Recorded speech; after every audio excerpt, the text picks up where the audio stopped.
Les Shadocks ont pompé toute l'eau de la planète à eau. Puis ils la repompent pour la remettre en place. Pomper, pour les Shadocks, à la longue, c'était devenu une habitude. C'est à la pompe, en effet, que la plupart de leurs travaux s'effectuaient. Ils ne s'effectuaient pas, ça dépendait. Quand les Shadocks se trouvaient devant un grave problème et qu'ils ne voyaient pas très bien comment faire,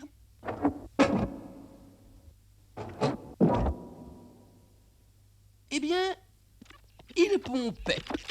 De toute façon, ils disaient, ça pouvait pas nuire. Ils avaient de grosses pompes pour les gros problèmes et des petites pompes pour les petits problèmes.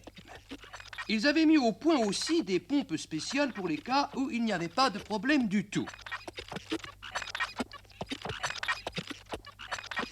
Pour ceux de nos téléspectateurs que la technique intéresse, disons que quand on pompait avec ça, non seulement il ne se passait rien comme avec une pompe Shadok ordinaire, mais plus on pompait, plus il n'y avait rien qui se passait.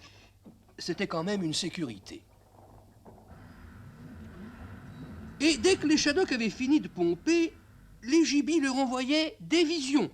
Les Shadocks croyaient voir la Terre et ils y allaient. En réalité, c'était n'importe quoi, comme par exemple la planète molle.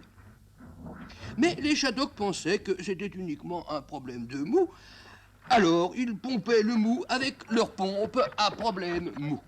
Et pendant que les Shadocks allaient comme ça, de fausse terre en fausse terre, les gibis allaient s'installer tranquillement sur la vraie.